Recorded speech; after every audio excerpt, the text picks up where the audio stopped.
Hablamos, compartiendo ideas. El debate colectivo nos permite entender mejor.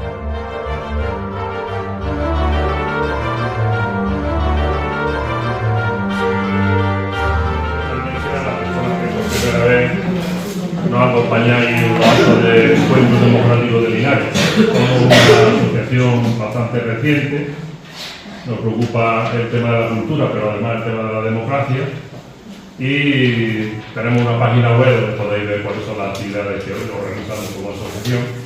Y esta hoy es el último acto de esta temporada, diríamos.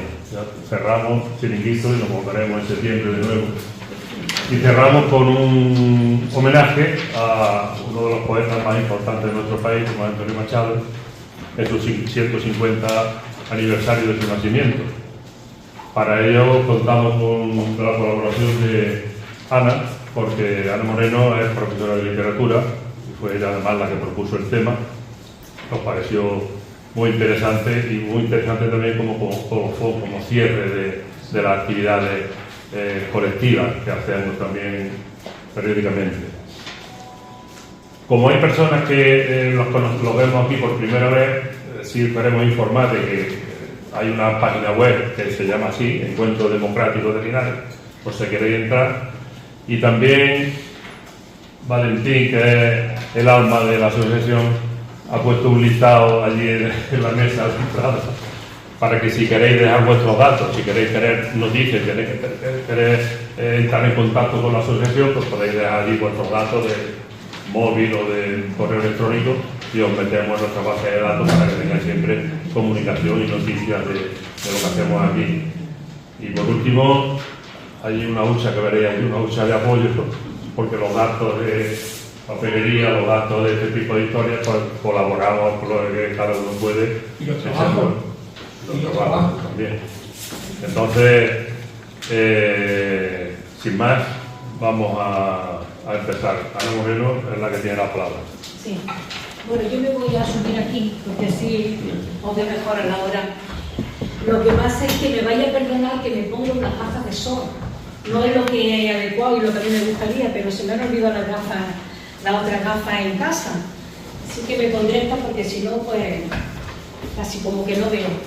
Pero bueno, desde aquí trataré de verlo a todos y a todas.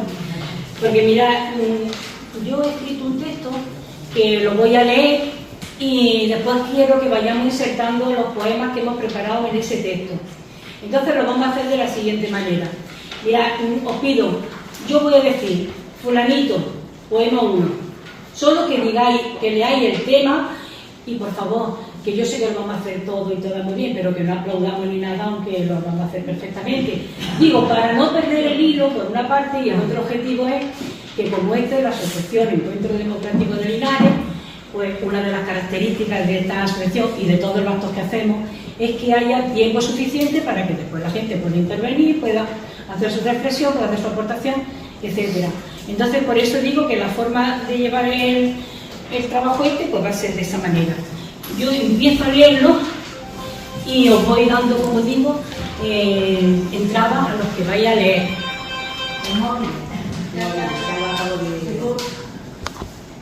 Y perdonad que incómoda.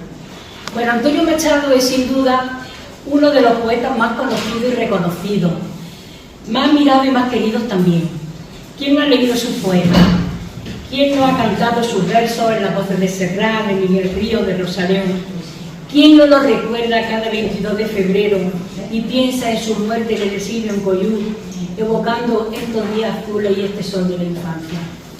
Pues porque lo queremos y lo admiramos, estamos aquí esta tarde para recordar que este año es el 150 aniversario de su nacimiento y por encima de efemérides y números más o menos redondos, siempre es un buen momento para hablar de Antonio Machado Ruiz, el poeta, el intelectual y el hombre sin decisiones.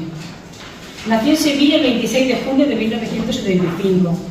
La infancia en Andalucía, el mar, la luz, la casa familiar aparecen evocados en sus poemas, pero solo vivió en Sevilla hasta los 8 años, porque el abuelo ganó una plaza en la Universidad de Madrid y la familia decidió trasladarse a la capital. Llegaron a Madrid el 8 de septiembre de 1883 y unos días más tarde, Antonio, junto a su hermano Manuel y José, son escolarizados en la institución libre de enseñanza. Estudia bachiller sin mucho éxito, conoce a los artistas y a los intelectuales de la época, admira a Valle Inclán, tiene una breve experiencia como actor, colabora en algún trabajo literario e inevitablemente se siente atraído por la ciudad que ejercía un gran influjo en todos los jóvenes, París. Antonio se fue a la capital francesa, donde ya le esperaba su hermano Manuel, en junio de 1899. Allí trabajaron en un editorial, se relacionaron con Pío Baroja y descubrieron a Verlaine, entre otros escritores del momento. Antonio regresa a Madrid 4 meses más tarde y en abril de 1902 vuelve de nuevo a París por Manuel y allí se reencuentra con otro de los hermanos, Joaquín. Estancia breve también en la capital francesa, porque vuelve en agosto. En este tiempo había estado en contacto con los poetas modernistas, Villespesa, Rubén Darío, Juan Ramón Jiménez, y a final de año tiene en imprenta su primer libro, Soledades. El libro vuelve a imprimirse en 1904 y en 1907 sale con un nuevo título, Soledades, Galerías, otros poemas. Son los años del modernismo en poesía, y Machado conoce a los poetas modernistas ya citados, pero él, que rompe claramente con la vieja poesía, no se echa en brazos de las nuevas tendencias, sino que más bien da un paso hacia atrás, hacia la poesía del romanticismo, melancólica y desgarrada sin estridencia, como encontramos en Becker, tan vivo en Machado. Cito: la poesía de Becker, tan clara y transparente, donde todo parece escrito para ser entendido, tiene su encanto, sin embargo, al margen de la lógica. Es palabra en el tiempo psíquico irreversible, en el cual nada se infiere ni se deduce. Recordemos hoy a Gustavo Adolfo, el de las rimas pobres, la sonancia indefinida y los 4 verbos por cada adjetivo definidor. Alguien ha dicho con indudable acierto: Becker, un acordeón tocado por un ángel, conforme, el ángel de la verdadera poesía. Poesía intimista trata de poner la lírica dentro del tiempo y de tocar los universales del sentimiento. Su poesía nunca es poesía de evasión, ni siquiera cuando sueña, porque siempre habla de la realidad, aunque sea una realidad soñada. Y en este poema, con ecos de una poeta del romanticismo, pero ese poema lo va a leer en carne en cuanto llegue. Habla del tiempo y de la muerte, pero siempre lo referencia aquí y ahora. Poema 2, Antonio Castro. Daba el reloj las 12 y eran 12 golpes de azada en tierra. Mi hora, grité. El silencio me respondió: no temas. Tú no verás caer la última gota, que en la crecida tiembla. Dormirás muchas horas todavía sobre la orilla vieja y encontrarás una mañana pura amarrada tu barca a otra ribera. La emoción que expresa es siempre una emoción compartida. Nunca es el poeta en su torre de marfil, ni siquiera en sus primeros poemas más cercanos al modernismo, porque esa voz machadiana, plena de humanidad, es una voz comprometida con su entorno, y se escucha ya en este libro, en el segundo poema de Soledades, ojo, en el año 1909. Valentín, perdón.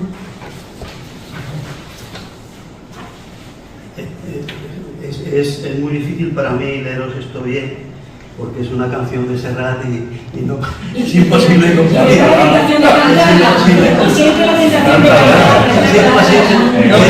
Es imposible competir, pero bueno, eso me da la ventaja de que por muy mal que leas, sí que ya conocéis el poema y podéis entender su sentido, ¿no? Voy con ello. He andado muchos caminos, he abierto muchas veredas, he navegado 100 mares y atracado 100 riberas. En todas partes he visto caravanas de tristeza, soberbios y melancólicos, borrachos de sombra negra, y pedantones al paño, que miran, calan y piensan que saben porque no beben el vino de las tabernas. Mala gente que camina y va apestando la tierra.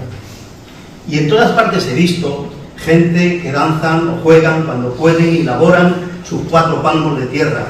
Nunca si llegan a un sitio preguntan a dónde llegan. Cuando caminan, cabalgan a lomos de mula vieja y no conocen la prisa. Donde hay vino, beben vino. Donde no hay vino, agua fresca. Son buena gente que viven, laboran, pasan y sueñan. Y en un día, como tantos, descansan bajo la tierra. Y volvemos un momento a Soledad en Encarni, por favor. Decía que este poema tiene eco de una poeta del romanticismo que seguramente recordaréis. Yo voy soñando camino de la tarde, la colina dorada, los verdes pinos, las polvorientas encinas. ¿A dónde el camino irá? Yo voy cantando, viajero, a lo largo del sendero. La tarde cayendo está. En el corazón tenía la espina de una pasión. Logré arrancármela un día. Ya no siento el corazón. Y todo el campo, un momento, se queda mudo y sombrío, meditando. Suena el viento en los álamos del río. La tarde más se oscurece y el camino que serpea y débilmente blanquea se enturbia y desaparece. Mi cantar vuelve a plañir, aguda espina dorada. ¿Quién te pudiera sentir en el corazón clavado? Sí, no sé si recordáis un poema de Rosalía de Castro que dice, estaba escrito en gallego y decía en la traducción: una vez tuve un clavo clavado en el corazón y ya no recuerdo si era aquel clavo de oro, de hierro o de amor. Digo que recuerda este poema. Parece claro que aunque Antonio Machado admire a Rubén Darío, a su hermano Manuel y a otros modernistas, él expresa desde muy joven distintas inquietudes, distintas formas de concebir la poesía, porque de lo que se trata en su trayectoria poética y humana es de profundizar en el mundo que les rodea, de comprender que el poeta no está solo, sino que se debe a una comunidad. Oímos sus palabras. El sentimiento no es una creación del sujeto individual, una elaboración cordial del yo con materiales del mundo externo. Hay siempre en él una colaboración del tú, es decir, de otros sujetos. No se puede llegar a esta simple fórmula: mi corazón, enfrente del paisaje, produce el sentimiento. Una vez producido, por medio del lenguaje, lo comunico a mi prójimo. No. Mi corazón, enfrente del paisaje, apenas sería capaz de sentir el terror cósmico, porque aún este sentimiento elemental necesita, para producirse, la congoja de otros corazones enterheridos en medio de la naturaleza no comprendida. Mi sentimiento ante el mundo exterior, que aquí llamo paisaje, no surge sin una atmósfera cordial. Mi sentimiento no es en suma exclusivamente mío, sino más bien nuestro. Sin salir de mí mismo, noto que en mi sentir vibran otros sentires, aunque su voz sea para mí la voz mejor timbrada. Que lo sea también para los demás, este es el problema de la expresión lírica. Y un segundo problema: para expresar mi sentir tengo el lenguaje, pero el lenguaje es ya mucho menos mío que mi sentimiento. Por de pronto he tenido que adquirirlo, aprenderlo de los demás. Digo que este pensamiento de Machado, que escribe en un texto titulado Problemas de la lírica, del 1 de mayo de 1917, aparecerá desarrollado en el año 1931, cuando prepare su discurso de ingreso en la Real Academia, nunca pronunciado, y también aparece en el diálogo entre Juan de Meirelles y Jorge Meneses, lo que demuestra que la convicción profunda de Machado es interpretar el estado emotivo de un grupo humano inserto en un tiempo concreto, en unas contradicciones históricas. Después de publicar Soledad de Galería, otros poemas, se incorpora a una plaza de profesor de lengua en Soria y empieza el curso académico en septiembre de 1907. Allí conoce no solo el paisaje, las montañas, las fuentes del Duero, la ciudad de Castilla, sino el alma castellana, y conoce también a Leonor, su esposa, a quien amó y cuidó con entrega y ternura. Con ella hizo un tercer viaje a París, para ampliar su conocimiento de francés y asistir a un curso de filosofía con Henri Bergson. Partieron en diciembre de 1910 y allí vivieron una de las etapas más felices de su vida. Pero Leonor enfermó en el verano siguiente y volvieron a Soria, donde murió el 1 de agosto de 1912, unos meses después de la publicación de Campos de Castilla, a finales de abril. Campos de Castilla empieza con el poema Retrato, imprescindible, aunque lo hayamos leído 1000 veces, y que describe al hombre que es entonces y al hombre que será. Virgilia. 4:1. Mi infancia son recuerdos de un patio de Sevilla y un huerto claro donde madura el limonero. Mi juventud, 20 años en tierras de Castilla.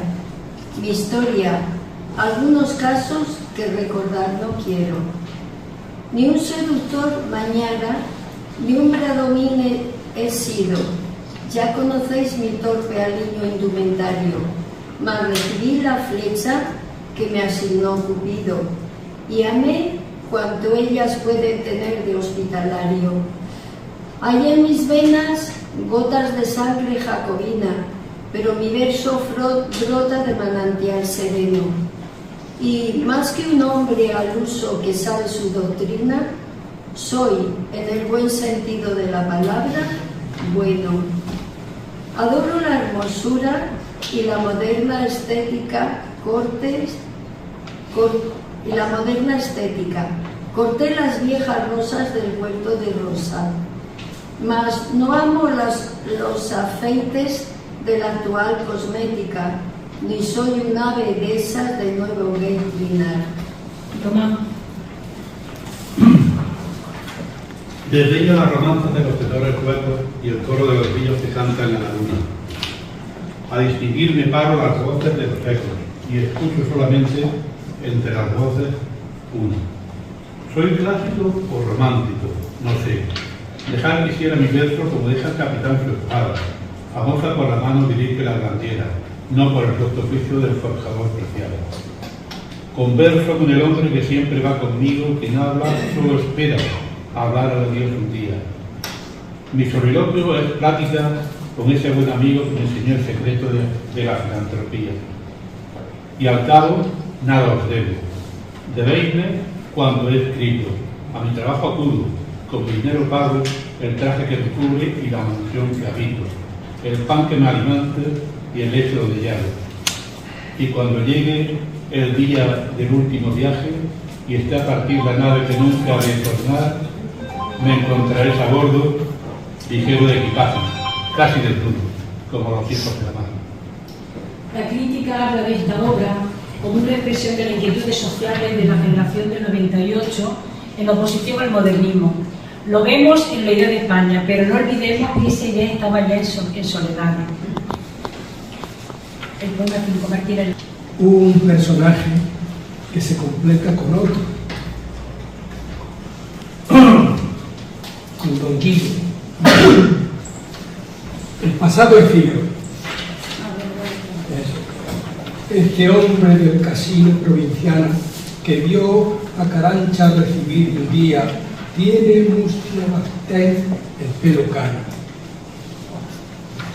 ojos velados por melancolía bajo el bigote gris, labios de estío y una triste expresión que no es tristeza, sino algo más y menos, el vacío. Del mundo en la oquedad de su cabeza, aún luce de corinto, terciopelo, chaqueta y pantalón abotinado, y un cordobés color de caramelo, pálido y torneado.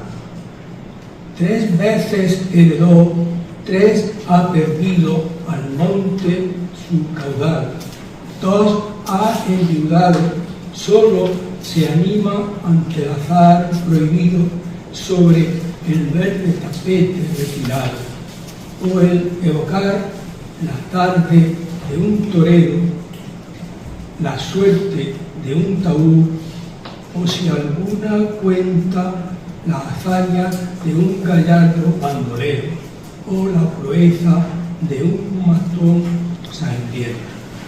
Bosteza de políticas banales, dictario el gobierno reaccionario y augura que vendrán los liberales, cual toro de cigüeña del campanario. Un poco labrador del cielo aguarda al cielo tenue, al cielo teme, alguna vez suspira pensando en su olivar y al cielo mira con ojo inquieto de la lluvia tarda. Lo demás, taciturno, hipocondríaco, prisionero en la Arcadia del presente y aburre. Solo el humo del tabaco simula alguna sombra en su frente. Ese hombre no es de ayer ni es de mañana, sino de nunca. De la cepa hispana no es el fruto maduro ni podrido, es una fruta vana de aquella España que pasó y no ha sido, esa que hoy tiene la cabeza cana. Bueno, podemos decir que el yo de Machado, que había descubierto el tú y el mundo interior desde sus primeros poemas, sigue abriéndose a la realidad que le rodea, a vivir y a sentir el paisaje, la gente, la cultura de cada lugar. No es ajeno este amor por el paisaje a la educación, a la institución libre de enseñanza y a la enseñanza de su maestro Giner de los Ríos. De Giner de los Ríos son estas palabras: doble, por consiguiente, ha de ser el objeto de la creación artística que aspire a vivir eternamente en la memoria de los pueblos. Debe, por un lado, referirse a las leyes necesarias de lo bello, por otro, al carácter de la civilización en que nace. Dos puntos: lo inmutable y lo temporal, lo accidental y lo absoluto, que han de tener en ella representación.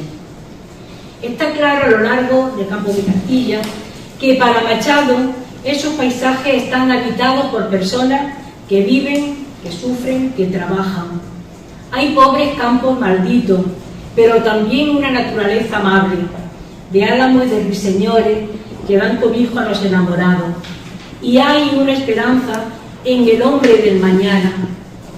Hay también un terrible dolor, porque mientras que escribe este libro, el poeta siente que a medida que avanza el año 1912, a su esposa se le escapa la vida.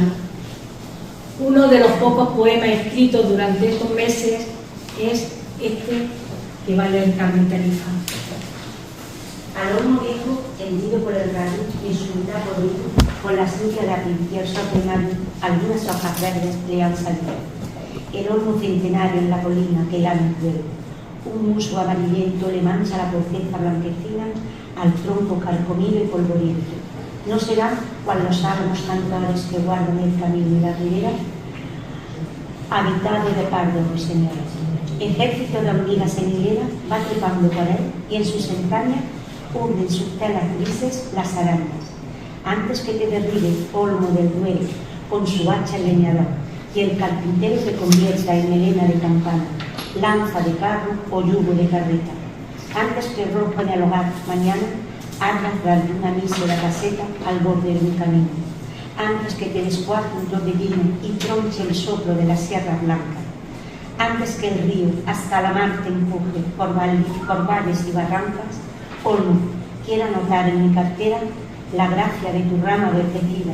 Mi corazón espera también hacia la luz y hacia la vida otro milagro de la primavera. Ya sabemos que no llegó el milagro, llegó la muerte. Jamie, por favor. Una noche de verano, estaba abierto el balcón y la puerta de mi casa. La muerte en mi casa entró, se fue acercando a su lecho, ni siquiera me miró. Con unos dedos muy finos, algo muy tenue rompió. Silenciosa y sin mirarme, la muerte otra vez pasó delante de mí. ¿Qué has hecho? La muerte no respondió. Mi niña quedó tranquila, dolido mi corazón. Ay, lo que la muerte ha roto era un hilo entre los dos. En una carta a Unamuno le dice: la muerte de mi mujer dejó mi espíritu desgarrado. Mi mujer era una criatura angelical, cegada por la muerte cruelmente. Yo tenía adoración por ella, pero sobre el amor está la piedad. Yo hubiera preferido 1000 veces morirme a verla morir. Hubiera dado 1000 veces mi vida por la suya. Y en otra carta dirigida a Juan Ramón Jiménez, dice algo que dice mucho de la personalidad de Machado, del ser y del hacer para los demás. Cuando pegué a mi mujer pensé pegarme un tiro.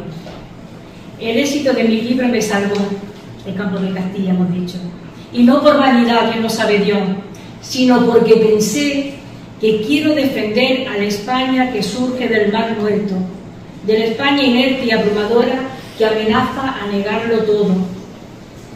En esta breve línea encontramos el pensamiento de Machado sobre el amor, la piedad, y sobre el dolor y la desesperación, la entrega a un quehacer colectivo.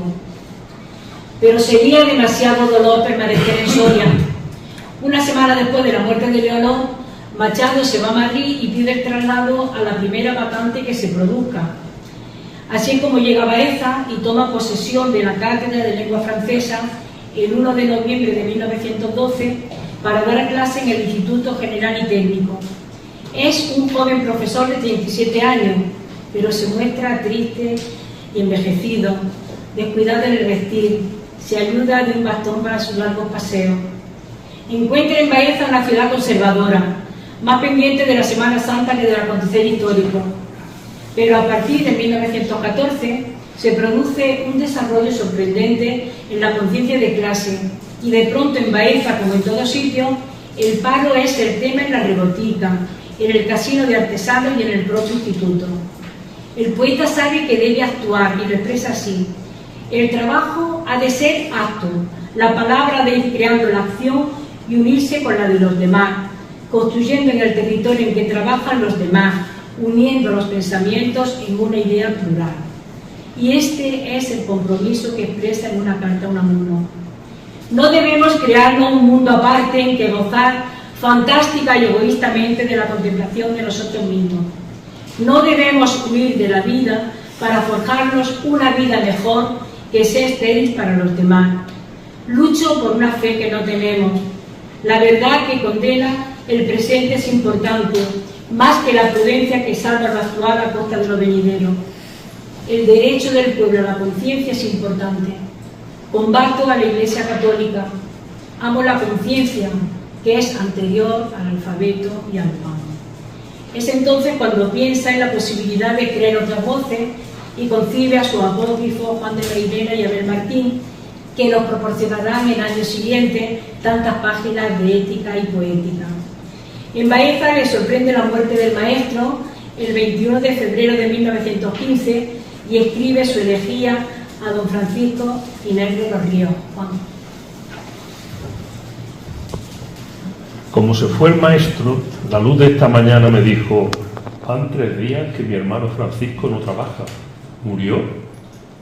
Solo sabemos que se nos fue por una senda clara, diciéndonos: hacedme un duelo de labores y esperanzas. Sed buenos y no más. Sed lo que he sido entre vosotros, alma. Vivid, la vida sigue. Los muertos mueren y las sombras pasan. Lleva quien deja y vive el que ha vivido. Yunques, sonar, enmudecer campanas. Y hacia otra luz más pura partió el hermano de la luz del alba, del sol de los talleres, el viejo alegre de la vida santa. Oh sí, llevad, amigos, su cuerpo a la montaña, a los azules montes del ancho Guadarrama. Allí hay barrancos hondos de pinos verdes donde el viento canta. Su corazón repose bajo una encina casta en tierra de tomillos donde juegan mariposas doradas. Allí el maestro un día soñaba un nuevo florecer de España. Han pasado casi 4 años de la muerte de Leonor y el corazón del poeta se va serenando. En una carta Juan Ramón le dice que el recuerdo de Leonor ya no le incita a la muerte, sino a la vida. En junio de 2016 llega a Baeza un grupo de estudiantes granadinos en viaje de estudio que son recibidos por el director del instituto y saludados por el alcalde. Machado lee un poema en el Casino de Artesanos y un joven granadino llamado Federico interpreta una pieza al piano. Es el encuentro entre Antonio Machado y Federico García Lorca, a quien años después dedicaría la elegía El crimen fue en Granada. En plena guerra mundial se empiezan a fundar sociedades obreras en Córdoba, en Cádiz, en Sevilla, en Granada y en Jaén. Se enfrentan a la burguesía agraria, preparan el Congreso de la Federación Nacional de Obreros y Agricultores y tratan la huelga como presión política. Cada vez se hace más patente el poder de la palabra, que concita voluntades, que traspasa fronteras, que anima la acción. Machado piensa en el futuro, en lo que aún no ha hecho en Baeza. Ha decidido formar parte de la Liga de Educación Política Española que lleva Ortega y Gasset porque le ilusiona luchar por el avance del país, por la igualdad. Reconoce la gran labor de coordinación del movimiento campesino en Córdoba y en Jaén, que solicita la jornada de trabajo de 8 horas y protección de accidentes de trabajo. Está preparando la edición de sus poesías completas y decide que el final del prólogo debe ser un testimonio. Estas palabras: creo haber contribuido a la par que otros poetas a la poda de ramas superfluas en el árbol de la lírica española y haber trabajado con sincero amor para futuras y más robustas primaveras. Elabora una definición de poesía de Abel Martín, teórico de la poesía, como aspiración a conciencia integral, y empieza a construir el otro personaje, Juan de Mairena, los dos artífices del diálogo que había imaginado. Estamos en el año 1917, el año de la Revolución Rusa. Los periódicos hablan de la primera huelga general revolucionaria de mineros, fundidores, tranviarios, panaderos y campesinos que consiguen mejoras en sus condiciones de trabajo, la jornada de 8 horas, el aumento del 50% de las horas extraordinarias, un fondo para los huelguistas más necesitados. Los obreros, animados por la Revolución Rusa, empiezan a movilizarse por la libertad y la igualdad. Participan en política, se declaran partidarios de la Tercera Internacional. En Baeza editan un periódico que lleva por título El hombre libre. Recuerda el poeta sus palabras cuando hablaba de la necesidad de la conciencia anterior al alfabeto y al pan. Antonio Machado mira hacia afuera y se mira hacia adentro. Piensa que la experiencia de Baeza está llegando a su fin, pero deja constancia en su poesía. Juan. Llegó olivo sediento bajo el claro sol del día, olivares polvorientos del campo de Andalucía. El campo andaluz, peinado por el sol canicular, de loma en loma tallado de olivar y de olivar. Son las tierras soleadas, anchas lomas, dueñas sierras de olivares de camada. 1000 senderos, con sus machos ahumados de capacho, van cañanes y arrieros.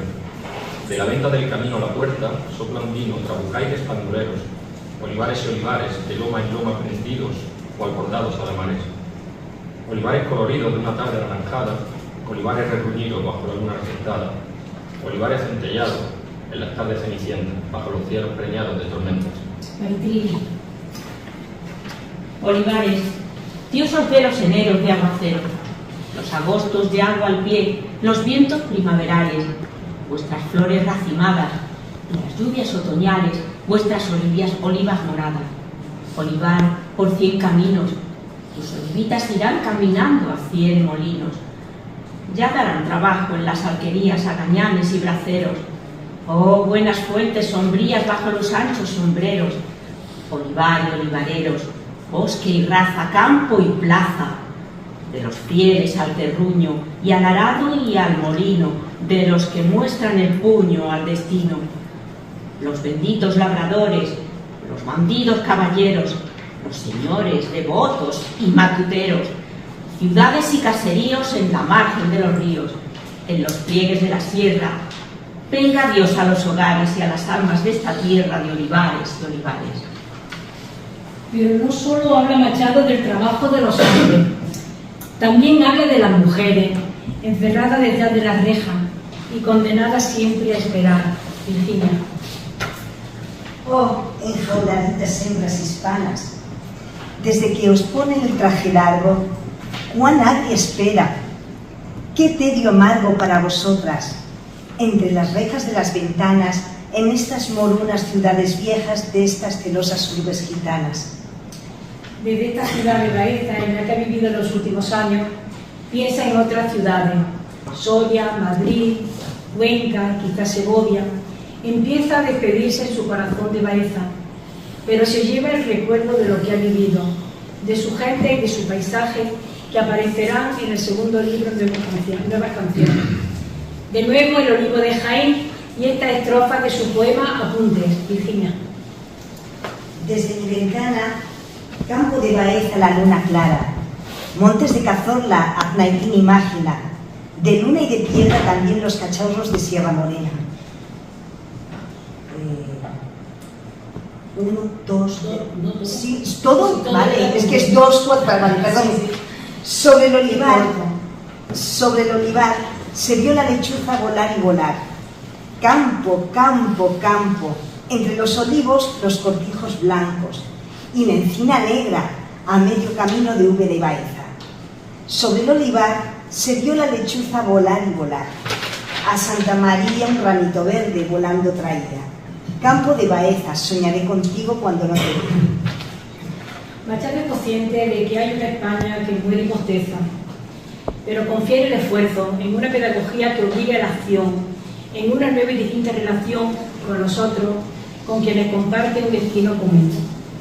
En abril de 1919 escribe el prólogo para la segunda edición de Soledad de Galería y Poemas y dice así: amo mucho más la edad que se avecina y a los poetas que han de surgir cuando una tarea común apasione las almas. Cierto que la guerra no crea ideas nuevas, no puede la idea brotar de los puños, pero ¿quién duda que el árbol humano comienza a renovarse por la raíz y de que una nueva oleada de vida camina hacia la luz? Los defensores de una economía social definitivamente rota seguirán echando sus viejas cuentas y soñarán con toda suerte de restauraciones. Les conviene ignorar que la vida no se restaura ni se compone como los productos de la industria humana, sino que se renueva o perece. El 26 de noviembre llega a Segovia para tomar posesión de la cátedra de francés. Ella es un gran poeta, conocido y reconocido, pero sigue siendo el hombre sencillo de siempre. Se instala en una pensión de la calle Desamparado, número 11, va a sus clases, pasea por la ciudad, participa en algunas tertulias. En una de ellas participaba el padre de María Zambrano, Blas Zambrano. Viaja los sábados por la tarde a Madrid con su madre y su hermano, colabora en varias publicaciones, El Sol, Luna del Imparcial, la revista España y La Pluma, dirigida por Manuel Azaña. En julio de 1923 sale el primer número de la revista de Occidente de Ortega y Gasset y este número incluye 7 páginas de proverbio y cantares. Cuando va a Madrid frecuenta otras tertulias literarias y sigue escribiendo poesía, meditando y tomando notas para su Juan de Mairena. Colabora también en La Voz de Soria y en el año 1922 da su opinión en este periódico en el debate suscitado por Pío Baroja sobre el papel del Estado futuro en la cultura. Planteaba Pío Baroja: producción de alta cultura o difusión de la cultura media. Y Machado dice: no soy partidario del aristocraticismo de la cultura en el sentido de hacer de esta un privilegio de casta. La cultura debe ser para todos, debe llegar a todos, pero antes de propagarla será preciso hacerla. No pretendamos que el vaso rebose antes de llenarse. Pensemos que el contexto de esta palabra es un país con un alto índice de analfabetismo, con grandes figuras de la cultura y una multitud que no tenía acceso a lo más elemental del saber. En el año 1924, en plena dictadura de Primo de Rivera, aparece su libro Nuevas Canciones, que incluye poemas escritos desde 1917 a 1922. En este libro se advierte con más claridad, junto a su faceta de poeta, la de pensador, la de intelectual buscador de la verdad, en diálogo consigo mismo y con el otro, antidogmático a ultranza, irónico a veces, traspasado siempre por el amor a su semejante y convencido de que la sentimentalidad es una emoción compartida. Así aparece en el diálogo entre Juan de Mairena y Jorge Meneses. La poesía lírica Se engendra siempre en la zona central de nuestra psique, que es la del sentimiento. Pero el sentimiento ha de tener tanto de individual como de genérico, porque no existe un corazón en general que sienta por todo, sino que cada hombre lleva el suyo y siente con él. Todo sentimiento se orienta hacia valores universales que pretenden serlo, porque lo que a usted le pasa en el rincón de su sentir, que empieza a no ser comunicable, acabará por no ser nada. Una nueva poesía supone una nueva sentimentalidad, y esta a su vez nuevos valores. Lo poético pertenece a las emociones y se percibe por la intuición. La sentimentalidad no es lo mismo que la sensibilidad, porque supone una escala de valores. Es compartir unas emociones, un sentimiento colectivo, y solo alcanza su plena realización en el momento histórico. Aquí dice otra vez, poesía es palabra y vertiente.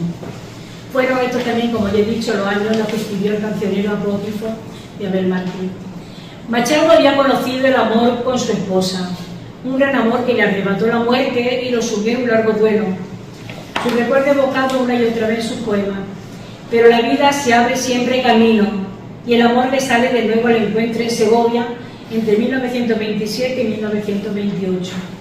Deja constancia en la revista de Occidente, que publica canciones a Guiomar en el número de julio a septiembre de 1929. Uri. Tu poeta piensa en ti. La lejanía es de limón y violeta, verde el campo todavía. Conmigo vienes, Guiomar, nos sorbe de la serranía.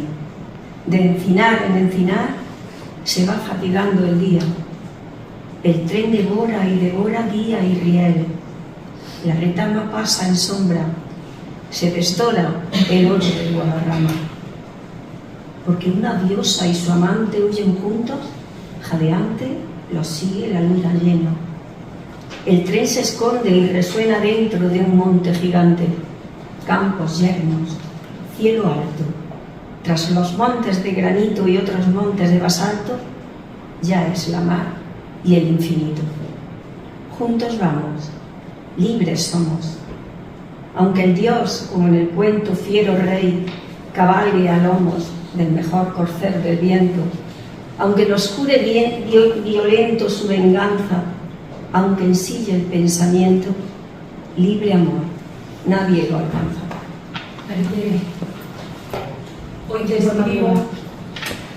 escribo en mi celda de viajero, a la hora de una cita imaginaria. Rompe el iris al aire el aguacero y al monte su tristeza planetaria. Sol y campanas en la vieja torre. Oh tarde viva y quieta, que opuso el pantarrey su nada corre. Tarde niña que amaba a su poeta. Y día adolescente, ojos claros y músculos morenos, cuando pensaste amor, junto a la fuente, besar tus labios y apresar sus senos.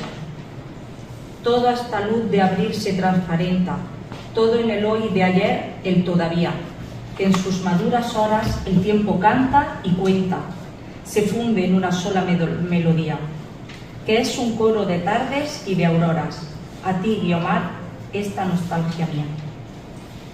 Son poemas de amor intenso, apasionado. Como intenso debió ser el amor que sintieron el poeta y la poeta, pues ya sabemos que Guiomar es el nombre que Machado dio a Pilar de Valderrama, una de las mujeres de la generación del 27, tan ignorada hasta hace 4 días como las demás, pero con una obra poética también importante.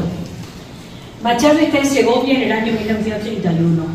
Las elecciones municipales del 12 de abril de 1931 dan el triunfo en las grandes ciudades a las candidaturas unidas de republicanos y socialistas, y ante el impulso popular queda proclamada la República. Escuchemos su testimonio. Aquellas horas, Dios mío, tejidas todas ellas con el más puro lino de la esperanza, cuando unos pocos viejos republicanos izamos la bandera tricolor en el Ayuntamiento de Segovia. Recordemos, acerquemos otra vez aquellas horas a nuestro corazón, con las primeras hojas de los chopos y las últimas flores de los almendros. La primavera traía a nuestra república de la mano. La naturaleza y la historia parecen fundirse en una clara leyenda anticipada o en un romance infantil. La primavera ha venido del brazo de un capitán Cantad niñas en corro, viva Fermín Galán. Florecía la sangre de los héroes de Jaca, y el nombre abrileño del capitán muerto y enterrado bajo la nieve del invierno era evocado por una canción que yo oí cantar o soñé que cantaban los niños en aquellas horas. La primavera ha venido y don Alfonso se va. Muchos duques le acompañan hasta cerca de la mar. Las cigüeñas de las torres quisieran verlo embarcar, y la canción seguía monótona y gentil. Fue aquel un día de júbilo en Segovia. Pronto supimos que lo fue en toda España. Un día de paz que asombró al mundo entero. En el año 1932 se instala en Madrid. Prosigue su trabajo de profesor y colabora en distintos periódicos y revistas. Sigue su relación con Pilar Valderrama, encuentros más o menos breves y poemas en los que sueña su encuentro. El prestigio de Machado como pensador y como poeta crecía constantemente por su compromiso con el pueblo, su magisterio con los poetas más jóvenes, su sencillez y su profundo humanismo. Alberti cuenta que le pidió una colaboración para la revista Octubre, que llevaban, como sabéis, María Teresa León, en 1984, y el poeta le sorprendió con un artículo titulado sobre una ética comunista que pudiera venir de Rusia. Lo que Machado llama, no, sobre una lírica comunista que pudiera venir de Rusia. Lo que Machado llama lírica comunista es lírica de comunión cordial entre seres humanos. Machado no era marxista, no estuvo afiliado a ningún partido político, pero sí valoraba las transformaciones sociales y la dignificación del trabajo, y por eso añade al final de este artículo que le dedicó Rafael Alberti: con todo de cuanto se hace hoy en el mundo, lo más grande es el trabajo de Rusia, porque Rusia trabaja para emancipar a los hombres, a todos los hombres, de cuanto es servidumbre del trabajo. El 19 de noviembre de 1934 aparece por primera vez en el Diario de Madrid el profesor apócrifo Juan de Mairena, que se trasladó a otro periódico, El Sol, el 17 de noviembre de 1935, hasta que estos artículos se convirtieron en un libro en 1936. Juan de Mairena, Sentencias, Donaire y Apuntes de un profesor apócrifo de Antonio Machado. En palabras de Machado, Juan de Mairena, un filósofo amable, un poco poeta y un poco escéptico, que tiene para todas las debilidades humanas una benévola sonrisa de comprensión e inteligencia. Le gusta combatir el no de la moda en todas las materias. Mira las cosas con su criterio librepensador, un poco influenciado por su época de fines del siglo pasado, habla del siglo XIX, lo cual no obsta para que ese juicio de hace 20 o 30 años pueda seguir siendo completamente actual dentro de otros 30 años. Yo creo que así, y muchos años más. Recordemos algunas de sus palabras. La política, señores, dice Mairena, es una actividad importantísima. Yo no aconsejaré nunca el apoliticismo, sino en último término el desdeño de la política mala que hacen trepadores y cucañistas, sin otro propósito que el de obtener ganancias y colocar parientes. Vosotros debéis hacer política, aunque otra cosa pretenda, los que pretenden hacerla sin vosotros y naturalmente contra vosotros. Tiene una discreta participación en la vida pública, pero su compromiso es firme y manifiesto. Se relaciona con el organismo de intelectuales por la defensa de la cultura. Forma parte del Comité Español de la Unión Universal por la Paz y colabora en el patronato de las misiones pedagógicas. En la primavera de 1936, además de Juan de Mairena, aparece otra edición de su poesía completa. El golpe de Estado del general Franco le sorprende en Madrid, y Machado sigue poniendo su poesía, como siempre, al servicio de sus convicciones profundas, al lado del pueblo y del gobierno democrático de la República, del gobierno del Frente Popular. Sigue escribiendo poesía, animando la defensa de Madrid. Ahora.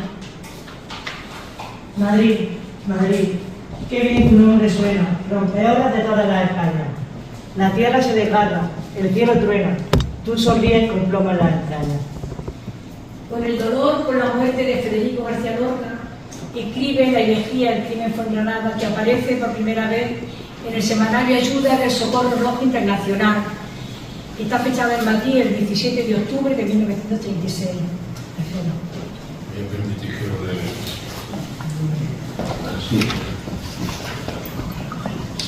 El crimen fue en Granada, a Federico García Lorca. 1. del crimen. Se le vio caminando entre fusiles por una calle larga, salir al campo frío aún con estrellas de la madrugada. Mataron a Federico cuando la luz se asomaba. El pelotón de verdugos no osó mirarle a la cara. Todos cerraron los ojos. Rezaron: ni Dios te salve. Muerto cayó Federico, sangre en la frente y plomo en la entraña. Que fue en Granada el crimen, saber, pobre Granada, en su Granada. 2. El poeta y la muerte. Se le vio caminar solo con ella, sin miedo a su guadaña. Ya el sol en torre y torre, los martillos en yunque, yunque y yunque de la fragua. Hablaba Federico requebrando a la muerte. Ella escuchaba. Porque ayer en mi verso, compañera, sonaba el golpe de tus secas palmas, y diste el hielo a mi cantar, y el filo a mi tragedia de tu hoz de plata. Te cantaré la carne que no tienes, los ojos que te faltan, tus cabellos que el viento sacudía, los rojos labios donde te besaba. Hoy como ayer, gitana, muerte mía, qué bien contigo a solas, por estos aires de Granada, mi Granada. Se le vio caminar. Labrad, amigos, de piedra y sueño en el Alhambra un túmulo al poeta, sobre una fuente donde llore el agua y eternamente diga: el crimen fue en Granada, en su Granada. Machado sigue allí.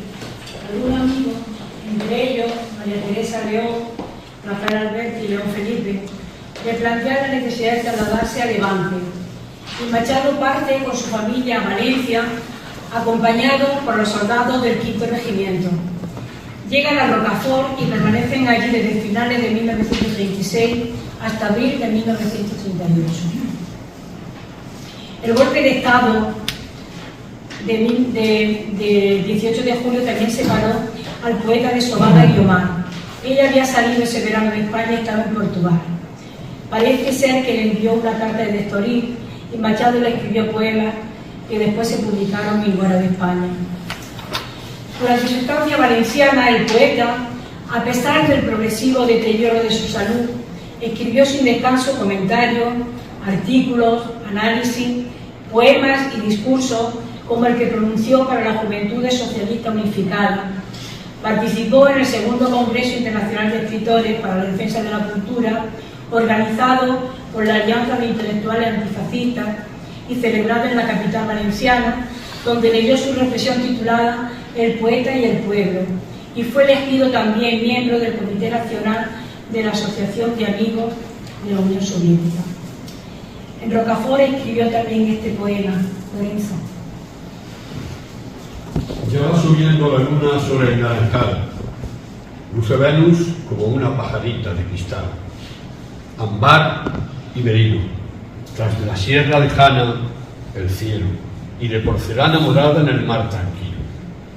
Ya es de noche en el jardín, el agua en sus atonares, y solo huele a jazmín, ruiseñor de los olores, como parece dormida la guerra de mar a mar, mientras Valencia florida se bebe de Guadalaviar. Valencia de finas torres y suaves noches, Valencia, estaré contigo cuando mirarte no pueda, donde crece la arena del campo y se aleja la mar de violeta. El Ejército de la República reconoce su trabajo y le expresa su admiración, como podemos leer en unas líneas de esta carta que Enrique Lister le envió en mayo de 1938. Querido don Antonio, desde las trincheras donde se defiende la libertad y la independencia de nuestra patria, con emoción saludo en usted, en nombre de los combatientes del 5º Cuerpo del Ejército, al más digno representante de los poetas, de los artistas que están al lado de España y de su pueblo. Nosotros, obreros y campesinos ayer, combatientes hoy, estamos orgullosos de que nuestro esfuerzo, de que nuestro ardor combativo, de que la sangre derramada en el frente encuentre un eco indiscutible en usted, en su escrito, en sus poemas, en su poesía. En don Antonio Machado, honra y orgullo de la poesía española, leal a su patria, fiel a su pueblo. En él encontramos un estímulo que nos alienta a luchar con más coraje aún. Antonio Machado le respondió con otras cartas, pero también con este poema. Laura. Tu carta, un noble corazón en vela, español indomable, puño fuerte. Tu carta, heroicoliste, me consuela. De esta que pesa en mí, carne de muerte. Fraguares en tu carta me han llegado, de lucha santa sobre el campo ibero.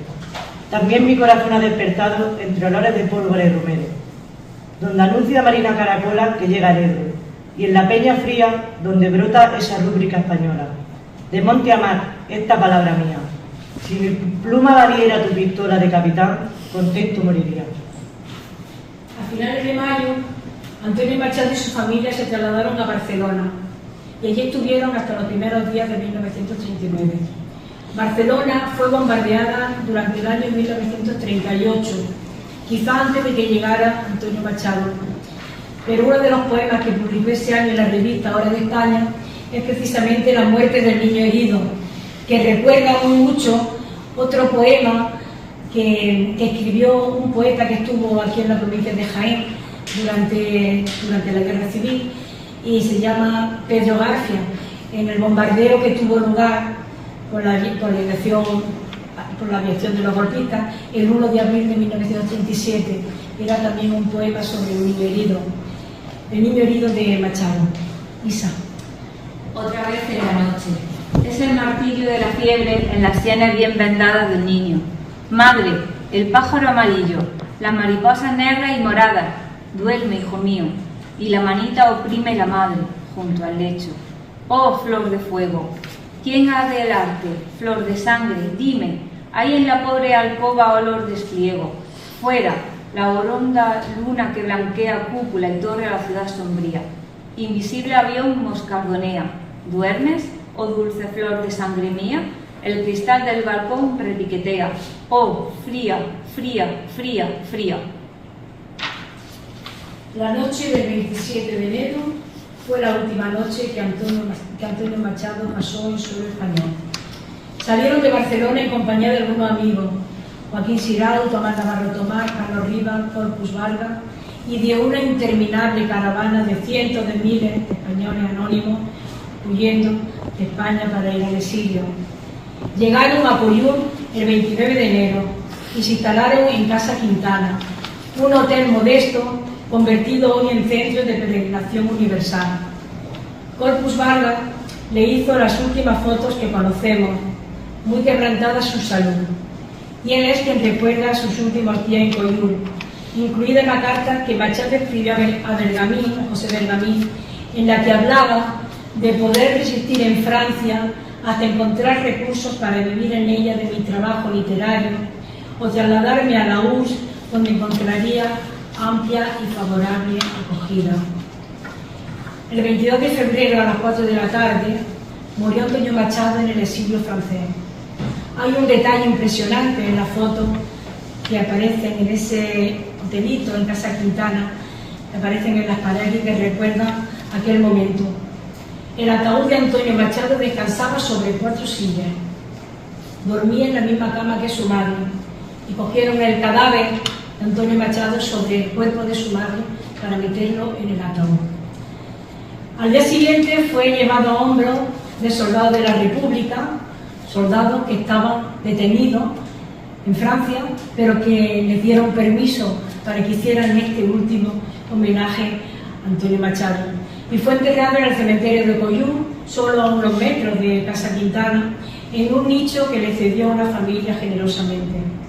48 horas después expiraba su madre, doña Ana Ruiz, que siempre dijo que no quería morirse antes de que muriera Antonio Machado. Sus últimos versos fueron estos días azules y este sol de la infancia. Fue el último viaje que hizo Antonio Machado, ligero de equipaje, como ya hemos oído en Retrato, el poema que inicia Campos de Castilla. Pero sabemos que Machado no se fue, está vivo en su vida y en su obra, y por eso esta tarde estamos aquí, para honrar su memoria desde el corazón y desde la palabra. Tengo que decir, antes de que empiece el debate, tenemos todavía casi una hora, 50 minutos casi, que bueno, que hemos preparado esto con mucho cariño, tanto a las personas que hemos leído como yo misma, y que agradecemos pues, a todos los que estamos aquí y que hemos pasado un buen rato. Yo creo que sí, pero ahora seguimos con el debate.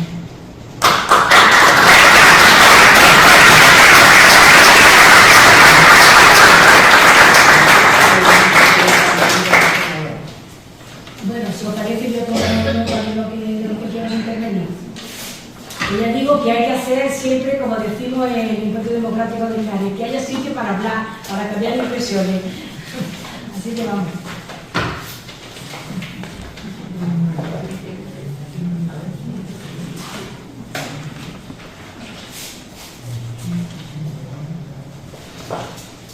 Si lo siento, parece más largo, ¿no?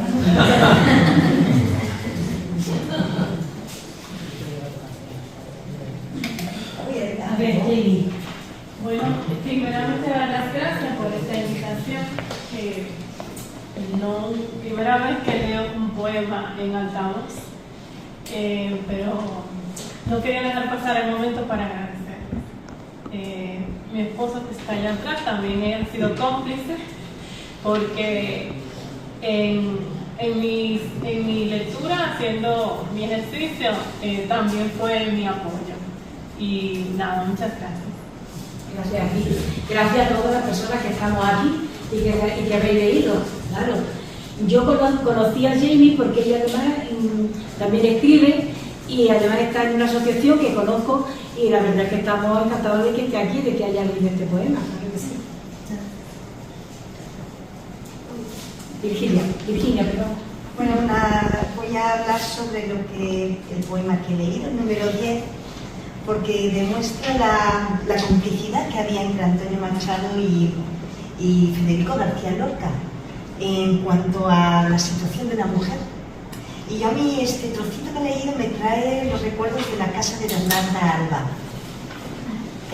Las mujeres enjauladitas, las hembras hispanas. Se habla que muchos hombres no las preñen, no las toquen, o incluso el hecho de que los lutos, el tema del luto que era tremendo en aquel entonces para las mujeres. Luego me ha gustado lo que habéis leído sobre Enrique Lister, porque eso a mí me trae el orgullo de decir que mi abuelo luchó codo con él en la batalla del Ebro, y de hecho hace muchos años en un documental que hubo sobre la guerra civil hubo unas imágenes de la batalla del Ebro y ahí estaba mi abuelo y a dormir. O sea que yo por todo me ha gustado mucho y gracias.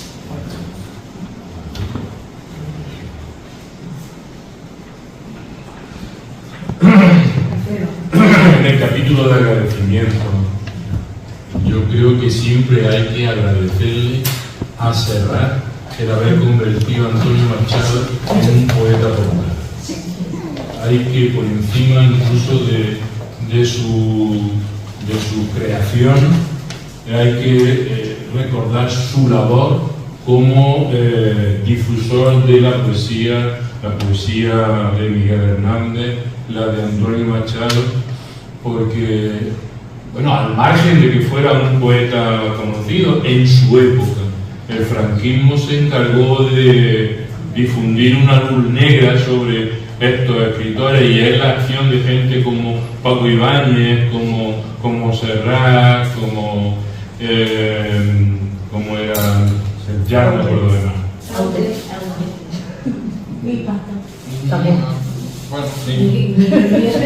Bueno, de todo esto. Y no está mal. Y de Rosalén también. Y de Rosalén.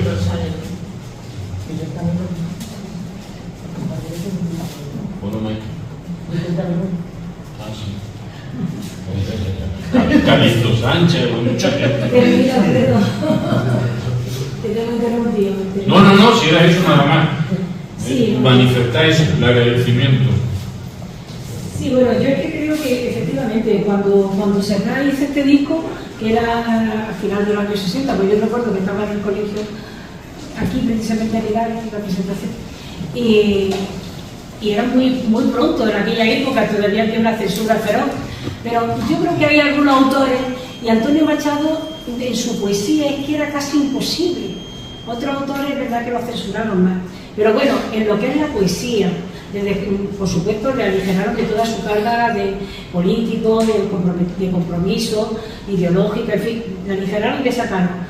Pero es que en esos años, un poco antes, todavía estaba prohibido editar en España Juan de Mairena, por ejemplo. O sea que Juan de Mairena es un libro que se editó, como he dicho antes, en el 36, y después se editó en Buenos Aires varias veces, pero aquí en España, hasta que la editorial Espasacarte, que lo editó por primera vez, lo recuperó de la censura, pues pasaron bastantes años. Pero la poesía, y es verdad que todos aprendimos más de Machado y todos hemos repetido y hemos cantado lo primero que yo decía al principio. ¿Quién no ha cantado los cantares de Machado en la voz de Serrat?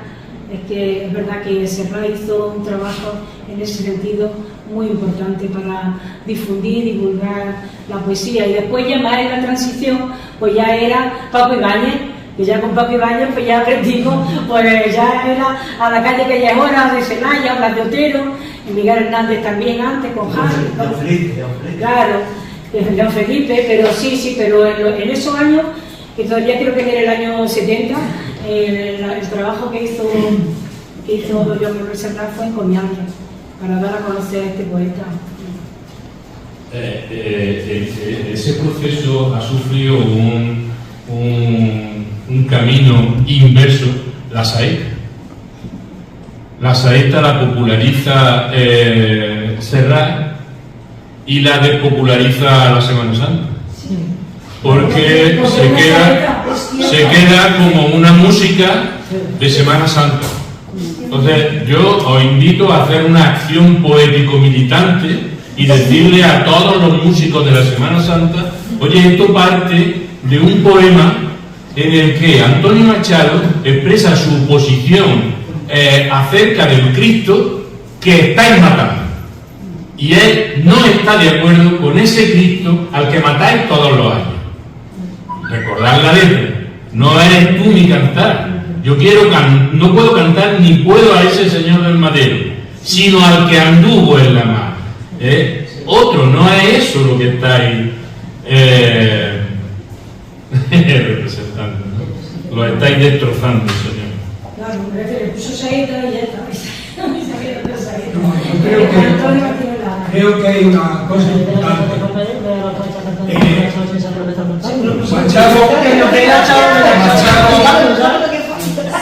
Machado tuvo la suerte de haber nacido de un folclorista importante. Ese Demófilo, que era Antonio Machado Álvarez, estuvo trabajando, hasta casi que cayó enfermo, en la recuperación de toda la poesía popular. En toda la poesía popular, en esa se envuelve completamente Machado, y defiende la Semana Santa como la fiesta del pueblo, e incluso dice el Cristo de los gitanos, y la revuelve de manera positiva, con un sentido de clase, para revolverse con... y en todo eso hay una lucha permanente con Don Guido, el personaje que es paralelo al que hemos leído, el señorito, que precisamente utiliza solamente el folclore para desprestigiar todo lo que es del pueblo. Ese, incluso se ha dicho, y yo creo que Machado ha sido inmortal y superó incluso a la dictadura. Machado fue por sí mismo nombrado y luchado porque la misma dictadura,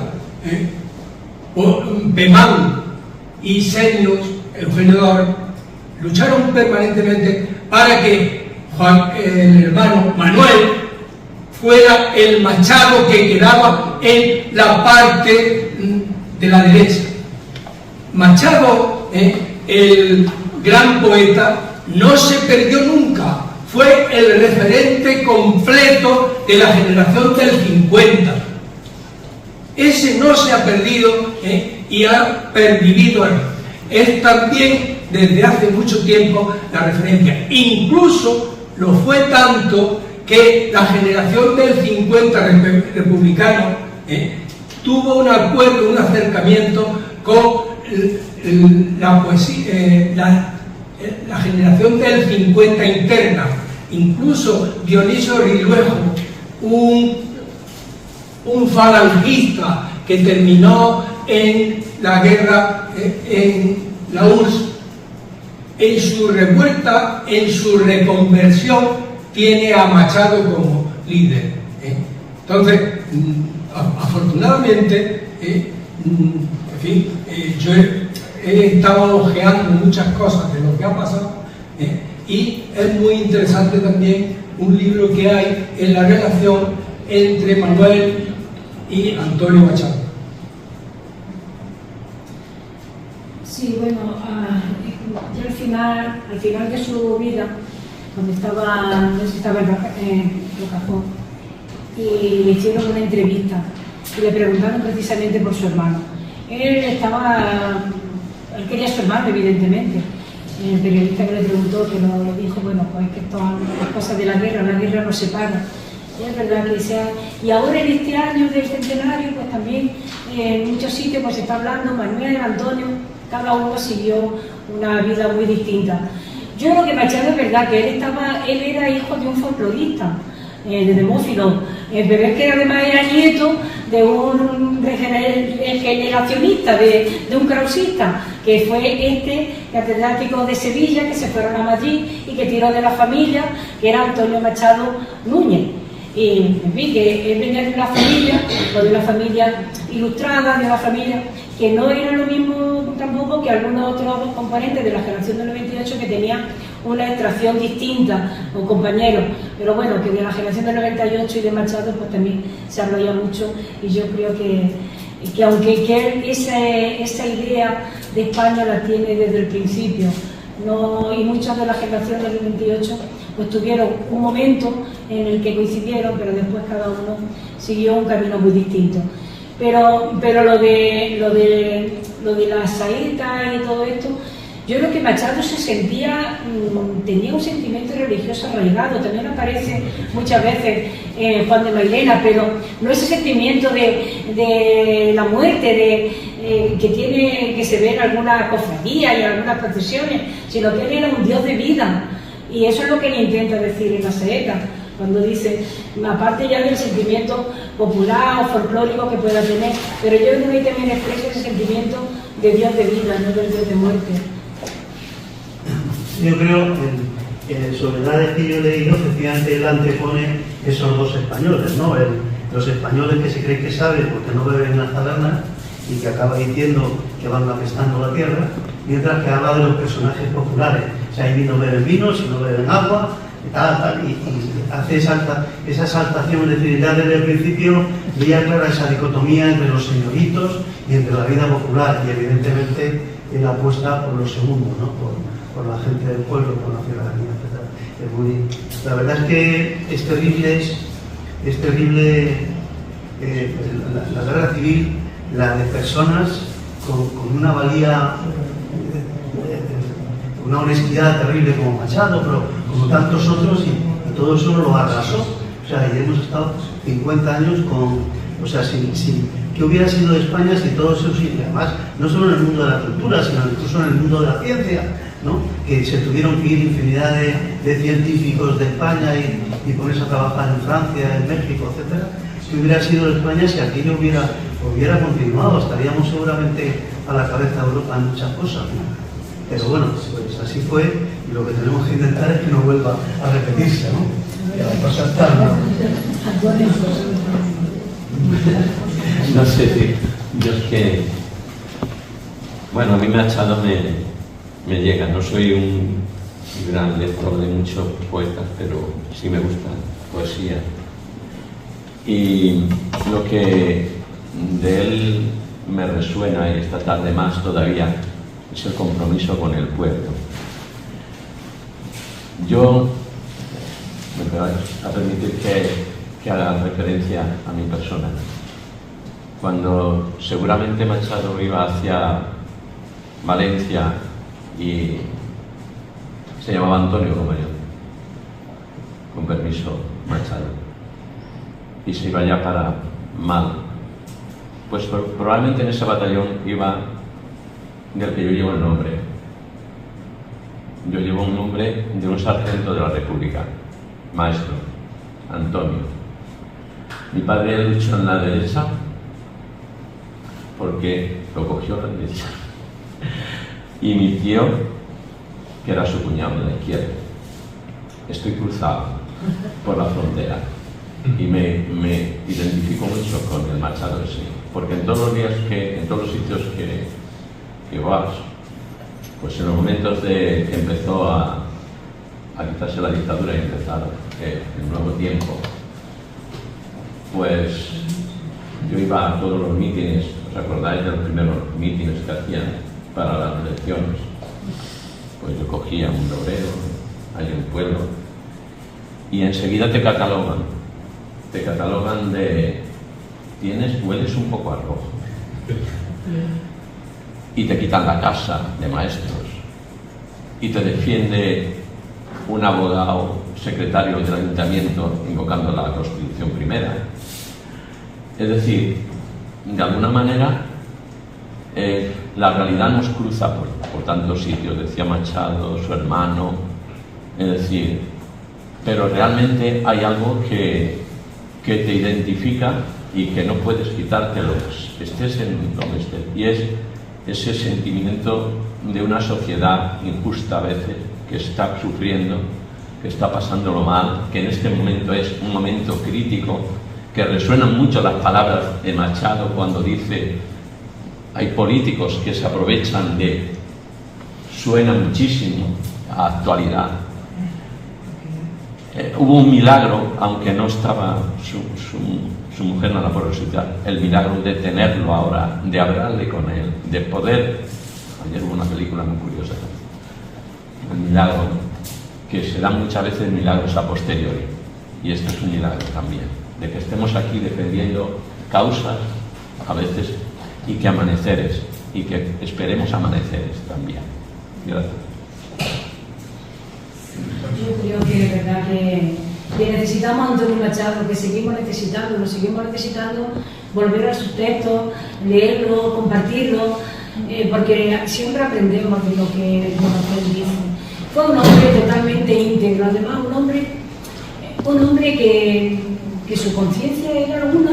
Él era un hombre del pueblo, un intelectual, un poeta, un trabajador, y no hacía diferencia entre una cosa y otra. Él era, pues, Antonio Machado, un hombre respetado, un hombre que se comprometía con lo que tenía que hacer y que escribía sobre las contradicciones de su momento.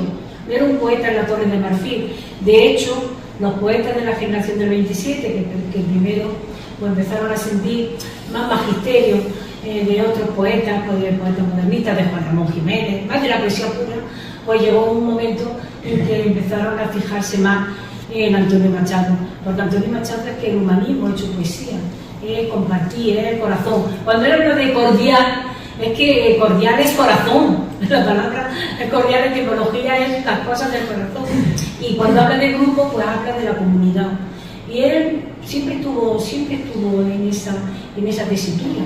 Eso fue lo que él más quería, estar con la gente, luchar juntos, compartir juntos, escribir juntos, crear una nueva poesía, crear una nueva sociedad en la que todo el mundo se sintiera bien. Y para eso no necesitaban estar en ningún partido, porque era un hombre abierto a cualquier idea, siempre que fuera por lo que el pueblo quería. Por eso él defendió hasta el último momento el Frente Popular y defendió la República, porque era lo que el pueblo había querido, lo que el pueblo había votado, esa alegría por la que habla de la proclamación de la República. ese humanismo y esa hondura de este poeta y de este intelectual.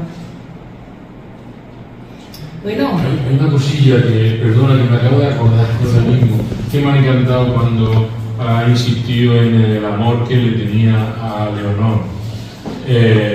Machado y Leonor sufrieron un acoso tremendo por la extrema derecha, incluso el mismo día de su boda en la puerta de la iglesia, porque lo acusaban de pederasta, de que estaba pervirtiendo a una niña, y no eran capaces de entender eso. Y además los amigos suyos, Palacio, el director del periódico, insistía en eso, el cariño que le tenía a su esposa. Cuando él escribe lo del Olmo, el grito ese de yo también quiero un milagro, yo espero un milagro, deseo un milagro. Que esa anécdota es interesante, pero no hemos sido los primeros en inventar el acoso, ya lo sufrieron entre otros Antonio Machado y Leonor. Sí, quizás por eso uno de sus testimonios es que una de las etapas más felices de su vida fue los meses que pasó en París con Leonor. Es verdad, ya habla pues de los paseos por el Sena, de todo lo... Y además, mira, Leonor ya había enfermado, ¿no? Pero cuando el libro se publicó, cuando ella estaba viva, Leonor estuvo vigilando el libro de Machado y se lo daba a leer en Campo de Castilla, en fin, que no era una niña, es verdad que era una... Pero ¿cuántas mujeres se casaban entonces muy jóvenes? Pensemos, por ejemplo, de la realeza, que había... En fin, nos puede parecer raro, porque es verdad que ella no había cumplido 16 años y él era todo un hombre ya con una edad, ¿no? Pero parece que la relación que tenían era de un amor intenso. Y él estuvo, bueno, ya lo he visto en la carta a Juan Ramón Jiménez, que él se hubiera quitado la vida, se hubiera pegado un tiro, si no hubiera sido porque tenía un compromiso con él mismo y con la sociedad que quería construir, con el mundo que quería construir. A mí me parece que eso es poner sobre el dolor, poner la piedad y sobre la desesperación, poner el compromiso. Me parece que es una de las grandes lecciones que nos da Antonio Machado. Y no es algo que se extraiga de lo que leemos, sino que está escrito negro sobre blanco en las cartas que le escribía a Unamuno, que era su confidente cuando estaba aquí en Baeza, y a Juan Ramón Jiménez, que también era muy amigo suyo.